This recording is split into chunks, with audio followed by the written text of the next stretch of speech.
인생의 가장 큰 과업 중 하나는 하기 싫은 일을 하는 것인 것 같아요. 제 친구들이 저한테 늘 하는 말이 있거든요. 야, 진짜 너는 하기 싫은 건 죽어도 안 하는구나. 저도 왜 그런지는 모르겠는데 억지로는 죽어도 못 하겠더라고요. 그래서 한평생 끈기가 부족하다는 소리를 들었고 중간에 포기한 일도 많습니다. 공부도 운동도 심지어 커리어도 조금씩 하다만 게 너무나도 많아요. 뭐 저만 그럴 거라고 생각하지 않습니다. 분명 여러분들도 하기 싫어서 금방 실증을 내고 그만둔 경우가 있으실 거예요. 그쵸? 맞잖아. 그러다 보니까 어렸을 때는 몰랐는데 30대가 넘어가면서부터는 제가 정말 많은 기회를 놓치고 있다는 생각이 들더라고요. 뭐 하나 제대로 이뤄놓은 것도 없고 두드러지게 발전한 부분도 없고, 그런데 참 한심하게도 여전히 하기 싫은 건 진짜 하기 싫은 거예요. 저처럼 이렇게 좋아하는 것만 하고 싶어하는 사람들에게 세상은 늘 말합니다. 다 의지가 약해서 그래. 하고 싶은 것만 하면서 사는 사람이 어딨어? 솔직히 저는 이 말들이 굉장히 듣기 거북합니다. 참아라, 억지로 해라, 이런 게 너무 싫어요. 진짜 토할 것 같아. 아니, 한 번뿐인 인생 왜 그렇게 살아야 되죠?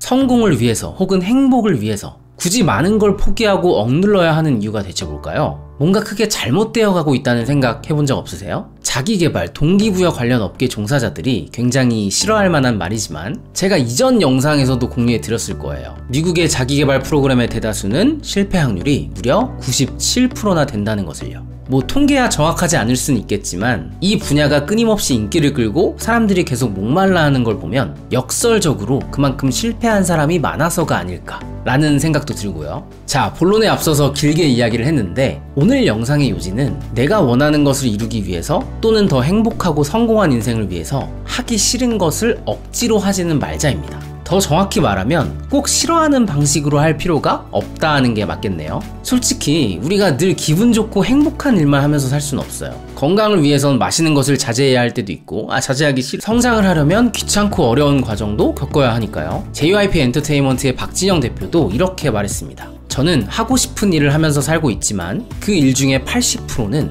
하기 싫은 일이에요. 동기부여 전문가인 김미경 강사는 본인이 가장 좋아하는 게 강의이고 가장 싫어하는 게 강의 준비라고 하기도 했고요. 좋아하는 일을 하려면 싫어하는 일도 해야 한다 라는 말이 아닙니다. 그건 좀 재미없고 지루한 말인 것 같아요. 대신 방식을 바꿔볼 수는 있습니다. 제 이야기를 해보자면 저는 과자를 굉장히 좋아하고 단 음식에 진짜 환장하거든요. 그래서 매일 초콜릿, 케이크, 빵 이런 걸 달고 살았었는데 나이가 들면서 소화가 안 되더라고요. 뱃살도 많이 찌고 자주 체하고 이대로는 안 되겠다 싶어서 나름 참아보기도 하고 대신 과일을 먹고 운동도 하기 시작했는데 제가 아까 싫은 건 죽어도 안 하는 스타일이라고 했잖아요. 도저히 못 해먹겠더라고요. 그래서 또다시 폭식하고 아프고 다시 참고 자제했다가 또 폭발하고 결국 제자리.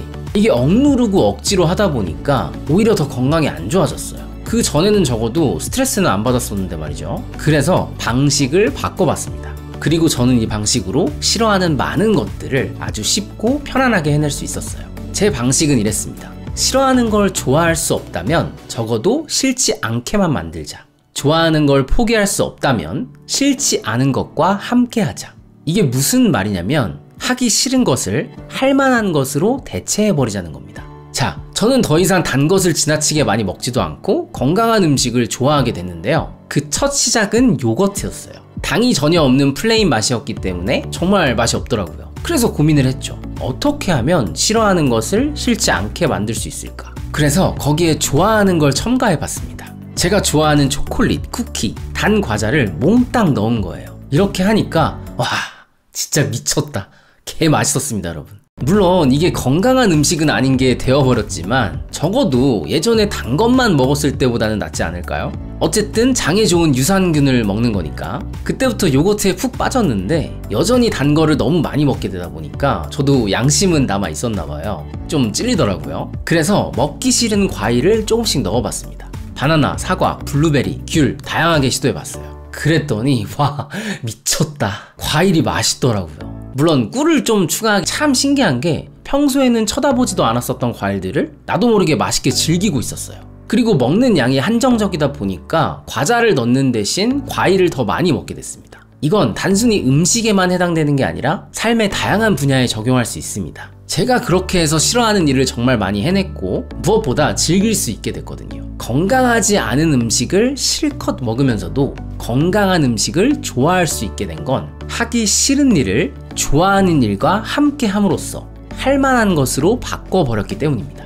결과적으로 하기 싫은 일이 할 만한 것을 넘어서 하고 싶은 일이 되어버린 거죠. 어느 순간부터는 과자보다는 과일을 더 많이 넣게 되고 건강한 맛을 더 찾게 됐으니까요. 그럼 다른 분야는 또 어떨까요? 저는 주로 글을 쓰고 말을 하는 일을 하는데 분명 제가 좋아하는 일이지만 참 하기 싫고 귀찮을 때가 많습니다. 그럴 때는 다른 좋은 것과 함께 합니다. 예를 들어 분위기 좋은 카페에서 단 디저트를 진짜 단 건 죽어도 포기 못하겠다. 아무튼 커피랑 같이 먹으면서 일을 합니다. 또 제가 쇼핑을 좋아하는데 아예 쇼핑몰을 가서 옷 구경을 하다가 그 안에 있는 카페에 들어가서 일을 해요. 그럼 일이 또 기가 막히게 잘 되고 심지어 재밌기까지 하거든요. 예를 들면 이런 거랑 같은 거예요. 소개팅을 할 때 맛있는 음식을 같이 먹으면 사실 그 음식이 맛있어서 기분이 좋은 건데 앞에 있는 이 사람 때문에 기분이 좋은 건가? 이렇게 착각을 한다고 합니다. 또 두 남녀가 무서운 영화를 보면 사실 영화 때문에 긴장하고 두근거리는 건데 마치 이 여자를 좋아해서 심장이 뛰나 보다 라는 생각을 하게 된다고 해요. 그러니까 원래는 싫어하는 일이어도 좋아하는 일과 함께하면 그 싫은 일이 그닥 싫지 않은 일로 혹은 좋은 일로 느껴질 수도 있다는 거죠. 이게 착각이든 아니든 어쨌든 하기 싫은 일을 할 만한 일로, 나아가 좋아하는 일로 속일 수 있다는 것. 이건 꽤나 의미 있는 일이거든요. 정리하면 우리는 싫어하는 것을 좋아하는 것과 함께 함으로써 그것을 할 만한 것, 심지어 좋아하는 것으로 만들 수 있다. 요거트에 단 것을 넣는 행위처럼 지루하고 의지를 다져야 하는 일이 좋아하는 일과 함께 함으로써 상쇄가 되고 보완이 된다. 그리 대단한 방법은 아닐지 모르지만 너무 쉽고 간단하기 때문에 오히려 시도조차 하지 않는 방식이 아닐까, 그런 생각을 해봅니다. 무엇보다 딱히 힘이 들거나 손해를 보는 일이 아니기 때문에 가볍게 한번 도전해 보셨으면 좋겠습니다. 그럼 분명 싫어하는 일이 꽤나 할만해지고 심지어 좋아져 버리기까지 하는 놀라운 경험을 하게 되실 거예요.